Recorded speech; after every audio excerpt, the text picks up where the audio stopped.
Alrighty, can you guys hear me now? Is that better for the people who were not able to hear?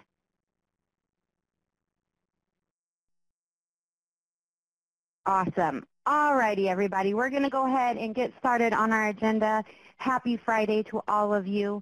So the first thing we're going to go over is the dashboard numbers. We're just going to quickly run through the dashboard numbers, and then I'm going to go ahead and pause the recording, and we're going to go offline and take a little deeper look. If you guys have any questions about any of the numbers we're going over or anything like that, please feel free to put them in the chat pod. I am the only one on the webinar today, so it might take me a second to notice that you'd put the question in there, but I will be scrolling through and making sure we get all of those. We have a couple people who are having a hard time with the audio, so I'm going to put the phone number in the chat pod for those individuals.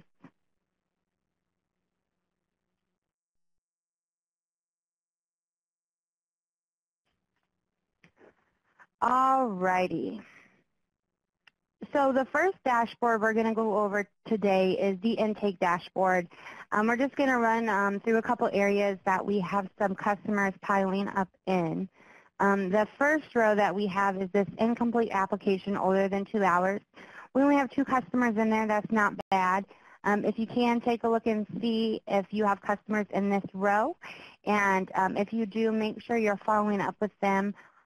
It could be an incomplete application because they decided they didn't want to participate halfway through that application. If that's the case, we just need to update their intake activities. It may be that they just need to come back in for another appointment. And if that's the case, we just want to make sure we can get them back in so we can get them continuing to flow through this process. This second row we have is ready for review by DHS caseworker. We have 8 customers in here that need to go through the eligibility review portion. They've completed their application. I have noticed that some of these customers, it may be because the save button wasn't clicked. So if you have customers in here and you already did the eligibility review with them, just make sure you're clicking that save button down at the bottom, because you can check the boxes, but it's not going to let you advance forward until we have saved it and moved forward. So if you run into that issue, just make sure you're saving so it will take in all the information you have checked. And then the next 2 areas we have is this needs to be scheduled for consent and misconsent meeting. We have a total of 13 customers in those 2 rows. We just need to make sure that we're getting these customers back in to go through a random assignment. If the customer had declined to participate after eligibility review, we just need to notate that on the eligibility review page. If you've already saved it and the information's locked, just send me an email and I can get that updated to the participant is not interested in EPIC services at this time if needed. If the customers don't fit that category, then we really need to make sure we're getting them back in to do the random assignment portion of everything so we can see if they end up in EPIC or in the SNAP group. And then the final row is not assigned to CBO. We have no customers in that row, so we don't have anything to worry about. It is cleaned up. If you do end up accumulating customers in that row, just make sure you are getting them assigned or having them come back in to do that assignment. Sometimes the CBO might not have appointments in there. We've been working really hard with the CBOs to make sure they have at least 2 months scheduled out. But if that is the case, please send me an email and let me know they don't have appointments, and I will make sure they get added right away so we can get that customer scheduled with that CBO. So do you guys have any questions at all on the intake dashboard? Alrighty, I don't see anybody typing, so I'm going to go ahead and keep moving forward, and if a question comes up, we'll come back to it. So the next thing we're going to go over is the intake projections. It's just kind of a breakdown region by region, and then we have the statewide projections of where we're at versus what our target goals are. So it's always nice to see that each month we have all of our regions continue to climb. Excuse me. It looks like our projected targets are a little bit lower for the month of April. So you'll see in this row here, it says what the projected target is for each region. And there's a couple months where they're higher and then a couple months where they're lower. So I am 100% sure that we are going to get our customers' target goal met for the month of April. Everybody has been doing really good, getting really close to their target goals. We just need to make sure we continue to work really hard through this last little portion of the assignment for the next couple months and are getting these customers through there. Then for Region 2, you're doing great. You're above your projected target row. So that is awesome to see. Good job. Keep up the good work. Region 3 is still working to get up to their projected target, but they are continuing to increase their numbers month by month. And it looks like this month they will be able to hopefully meet those goals, the 11 customer goal this month. So continue to do what you do in Region 3. And then for Region 4, you are so close to hitting your projected target line. I'm betting by this month you guys are going to actually probably hit that line. You've been doing really good these last couple chunks of the month. You've been meeting all of your goals. You see they've been green from October to March. So good job making sure you're meeting those goals and really working hard. And then we have Region 5. Region 5, you are also above your projected target goal. Good job. You know, you guys have been working really hard to get customers through the orientation process and get them into the office, so that's always great to see. And then on a statewide level, you can kind of see where we're at. We're not quite to our projected target goals on a statewide level, but we are getting closer. We just need to continue to make sure we're getting customers through the system and working really hard to reach these goals. It looked like last month we got a total of 430 customers in statewide, and our target for the month of April is 211. So we're probably going to double what that target number is this month. So I just want to say good job to all of you guys. You guys are working very, very hard and getting customers through here and working really hard with them and the CBOs, and we really appreciate that. So keep up the good work. Do you guys have any questions on the intake projections at all? All righty. So we're going to go ahead and go on to the enrolled dashboard. The enrolled dashboard is the CBO dashboard, and Dee said that she kind of walked through it with you guys a little bit last week, just so you had an understanding of what was going on with it. I'm just going to go through and hit the areas of the enrolled dashboard that go back to DHS, so the rows that DHS is responsible for. Yes, I sure can make my screen larger. So if you guys have any questions about any of these rows, just let me know, but we're only going to be going over the DHS rows today. So the first row is this referral pending, no contact from customer, recommend conciliation. We have 132 customers in here. We just need to make sure we're getting those customers in to go through the conciliation process if needed, and getting them re-engaged with the CBO if we can. The second row is the referral rejected. We have 23 customers in there. So this referral rejected row, most of these customers are going to be able to be re-engaged with a different CBO. The reason customers are rejected was maybe they got to the CBO and they said, you know what, I signed up for IT, but I think I want to do construction. So the CBO just needs realigned with a construction training program where they can get the training that they are interested in. Or it could be that they didn't meet the training program requirements for some reason and could not participate in that training program. So we just need to get them back in and see what their second option is for a training program, or if we can find the same training program, maybe with a different CBO that doesn't have the requirements that stopped the customer from the previous CBO. And then anytime you guys need to switch a customer from one CBO to another, all you have to do is send me or the Epic at email an email and let us know what the customer's other participant ID is and then which CBO they would like to go with and the training program that they want to go with at that CBO, and then we can get them rearranged and move to where they need to be. And I put both of the emails in the chat pod, my email and the Epic at email. So feel free to email either of those with any questions or needing to move any customers around. And then the next section we have for DHS review is this no longer appropriate for provider services, which is we have 5 customers and not very many. We do not use this row very often. Lately it has been coming up with conciliations. During conciliations, the DHS staff doing the, or not conciliations, I'm sorry, staffings for Region 1. During the staffings for Region 1, the DHS caseworker may inform the CBO that the customer is no longer appropriate for provider services. This is the only situation where this CBOs are using this box. So these customers just need to be reviewed by DHS and determine the next appropriate steps for them. And like I said, you guys can always reach out to me with any questions you have.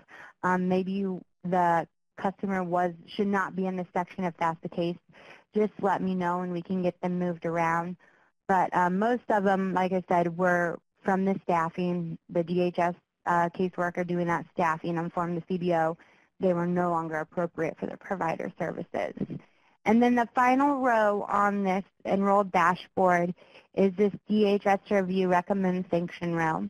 We have 86 customers who've went through the conciliation process with the CBO, and they either did not show up to their appointment or did show up to their appointment but not agree to the terms. So the CBO has recommended them for sanction with DHS. So we just need to make sure we're getting these customers in within that 30-day period to get started on that process. So do you guys have any questions about any of the dashboards at all that we have went over from this point? Alrighty, I'm going to go ahead and pause the recording, and we are going to take a little deeper look into some of these intake projections. Alrighty, so the next item we have on our agenda is the new status email. So I'm sure all of you have figured out by now that a while back we had made some updates to the system. So instead of sending you each individual email that is sent through the case notes, we decided to go to a summary email. So every day you will get one email with a summary of all the case notes left that require some DHS action or just to notify DHS for all the customers that you are affiliated with.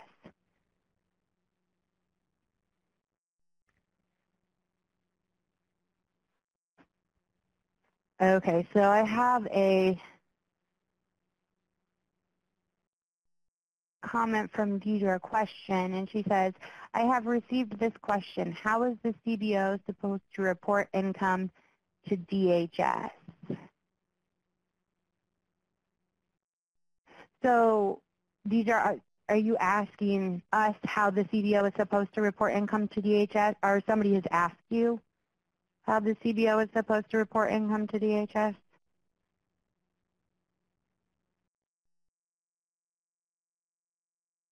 Because the process we have in place for the CBOs when it comes to reporting income is that whenever the CBO, the customer gets a job, if they are exiting the program because of full-time employment, we have them put into the system the employer information.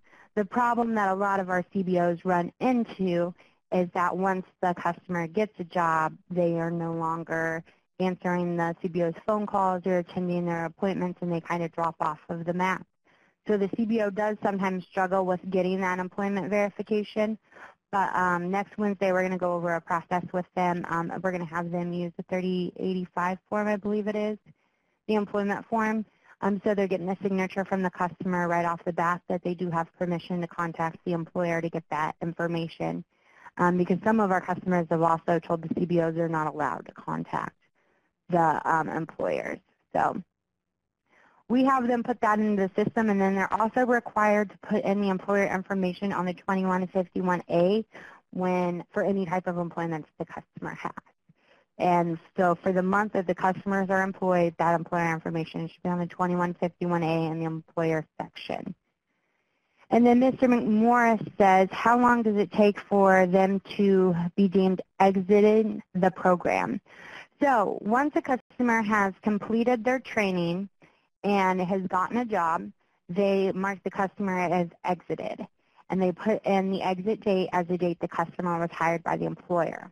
However, after that has happened, the CBO is still following up with that customer for that 90-day retention period. They're doing this monthly 2151A, still providing services, and working with that customer. If the customer loses their employment, then that retention will stop and the customer will be unexited and continue to be in the program looking for a job with the CBO. And once the customer is reemployed, they will continue the rest of their retention period with that CBO, and the customer will work with them again, just like the normal retention period, for a specified number of days. I'm not exactly sure. I think it's 90 to 150, depending on if it's 1 or 2 employment. And then Marquis says, when the CBO uploads the 2151A with employer info on it, will it trigger a message to the DHS contact? No, it will not. I do not believe that it currently does that, but I will make a note to that and talk to our programmers and see if maybe that is something we can incorporate so you guys are notified when that employer information is uploaded. I do know that a case note is automatically added when they are exited, and that should be in your summary email, but I will see if we can get something that specifically notifies you guys with employer information. Alrighty. And then Mr. McMorris says, when they upload the 2151A, I have noticed it doesn't state income or not. Can it state new employment? I'm not 100% sure what you mean, Mr. McMorris.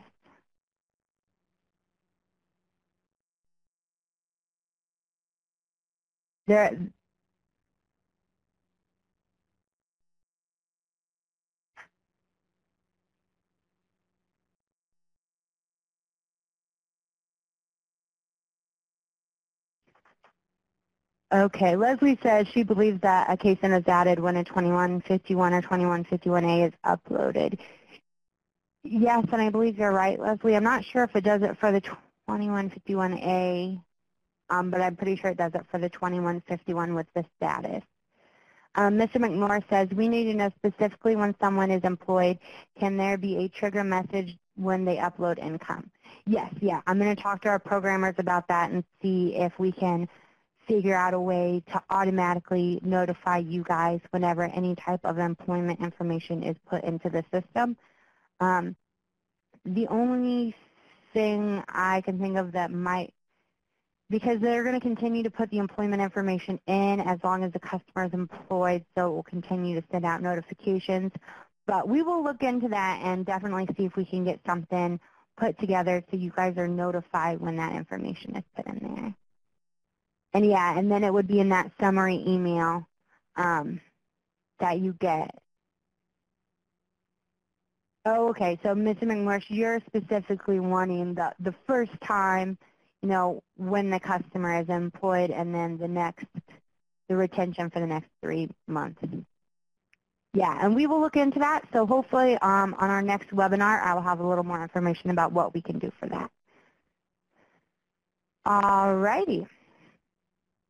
So yeah, and so again, that would be included in that summary email if that's something we're able to create.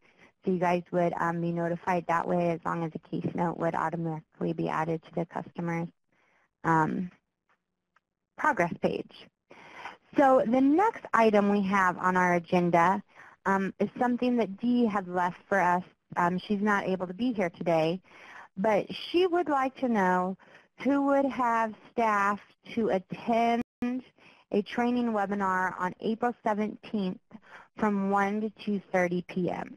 So if you have any staff new, maybe somebody who just needs some training caught up on, please go ahead and let us know if you would be available that day to participate, or they would, the staff that you would want to participate would be available that day to participate on a webinar. If we have enough people interested, that's something that we're going to look into doing. So just let us know, and then I'll give Dee the results of this poll, and she'll know who she should contact about doing these webinars. And then so I'm going to give you guys a little bit to go ahead and put your answers in this poll. If you're not sure but you think that would be good, go ahead and mark yes so then she can reach out to you, and if something comes up, we just need to know if this is something that we should go ahead and do. And it looks like it is because there's so far 7 people in there who's saying yes, this would be a good idea. So while you guys are doing that, Deidre, I believe, and I'm not 100% sure, but I believe Dee is just wanting to do a webinar kind of just to go through the system, like a training webinar on some new updates that we've went over all the new updates in our webinar, but for newer people, just touching them up to speed on what everything is and what it looks like and how to use it. Alrighty, so the next item is the retention-only customers. We have a handful of customers. I believe it is only 8 at this point in time. On our Wednesday webinar with the CBOs, we are going to notify them that they need to send all retention-only customers back to DHS. It has been decided that we're no longer going to be doing retention-only services. Customers who have employment before they get to the CBO are just going to be sent back to DHS in the future instead of enrolling them in retention-only services. It was kind of, we were in the middle of everything, and once a customer is put into EPIC, we can't take them out. They're into the study. So we kind of just tried to figure out a way to handle these customers, and now that we've had some time to kind of look and see what's going on, we decided it's best to send them back. So all retention-only customers will be sent back to DHS by April 19th at the latest. We're going to notify them next week on Wednesday, so what will start happening that Wednesday, and we're going to give them a week to get that cleaned up. And then the next item we have on our agenda here is our EPIC updates. So we pushed out a couple updates not too long ago. And it's nothing major. We just have a lot of little things that we've kind of fixed or tweaked. And so I'm just going to run through them with you. If you guys have any questions at all, please let me know. I will show you the ones that are applicable. Some of them, it was just some text changes, which it was not a huge deal. So we added a line to the enrolled dashboard.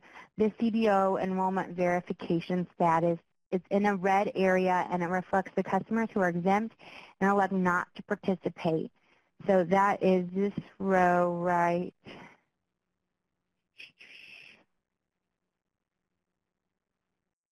at the top of the enrollment dashboard right here. And so this is when we have an exempt customer who is a no-show with the CBO. Because they're exempt, they're not going to be put through conciliation. So it's kind of a stop for them at this point. We don't want to put them in your conciliation row right here because they can't go through conciliation. So we just made a new row to kind of help specify the difference between those two customers. And then the next update we made, and this is mainly for our CBOs to use, but we just wanted to let you guys know that it's available as well, is we have added the assessment dashboard so you guys can view the customer's assessment statuses that they're currently working on in Illinois WorkNet or those they have completed. And so this right here is the assessment dashboard. You can see how many have not completed the career interest survey, how many have. We have Employment 101 pre-assessment, Employment 101 post-assessment, the NOCTI, observational assessment, and worksite evaluations. So if you guys need to, feel free to use this dashboard, but it mainly will be used by our CBOs. It looks like I have some people typing here. April says, I can't see what you're talking about due to the vote. Oh, okay, I need to move. Let's see here. Got to pull my screen back up. Thank you, April. Okay, so this right here is our assessment dashboard. And it's just in the drop-down of dashboards, we have the assessment, and it has it broken up by the different WorkNet assessments in there. Pull this over here. Okay. And then right here is the row, the new row that was added to the dashboard. It's on the enrolled dashboard. All right, and the next update we made, this is not one that we're going to go in and look at, but whenever a CBO marks a customer as enrolled in a specific training program, we are now just showing the date that the customer was marked as enrolled in that program. We did not show that before, but we went ahead and showed that now. This is to make sure that customers are getting enrolled in that program in a timely manner. So we know the date that their appointment was, we know the date their 2151 was uploaded, and now we also know the date that they were enrolled, and those should all be done in a reasonable, timely manner. We have it set as 5 days for EPIC for the CBO, 5 business days for the CBO to get that customer enrolled in a program after meeting with them and assessing them. And then the next item was some of the links on those summer emails were not necessarily always working. Our programmer went in and fixed all of those links. So if you run into any situation where the link doesn't work, let us know because we believe we have fixed all of them. Alrighty, and the next item is on the assessment tab in the profile section, a link was added for a sanction letter. Alrighty, so let me pull test up here because I don't want to go into one of our customers' pages. But so whenever a customer is accepted into the EPIC program, if they get randomly assigned into EPIC, you go to the assignment tab and there's some various letters that you print out for the customers. We included an additional letter that goes over the sanction portion of the pamphlet that is given for SNAP. We also put this in their case notes and we send it to them as an email message. The reason we did this is because when a customer gets enrolled into the EPIC program, we have some customers that don't necessarily understand that even though they're in EPIC, they still have to abide by SNAP policy. It just confuses people a couple times. It has come up. So this way, they've been accepted into EPIC, and one of the first things we're telling them, you still have to abide by SNAP policies. You can still be sanctioned and put through conciliation if you don't do what you're supposed to. So we're hoping this will really help cut down on the confusion about what needs to be followed in the program. And so let's see if we just go in to one of these customers.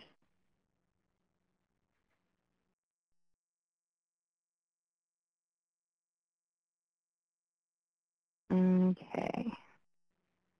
Gotta do eligibility review.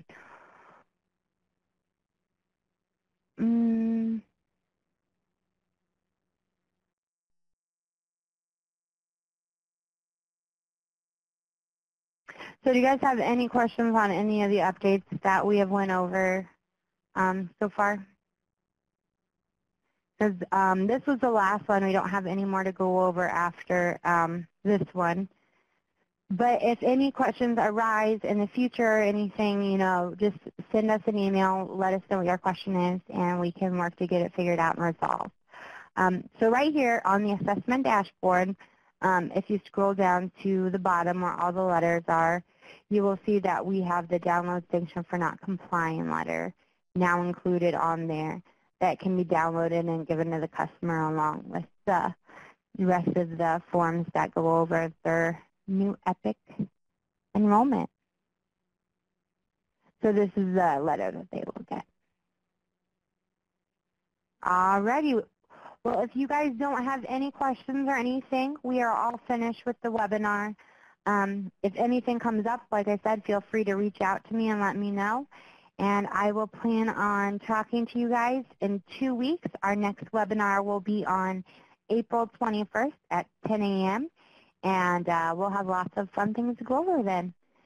We will probably be going over some staffing information too, because we are currently working on getting some staffing documents auto-populated via the system. So make sure you tune into that webinar again on April 21st at 10 a.m. And you guys all have a very happy Friday. Thank you.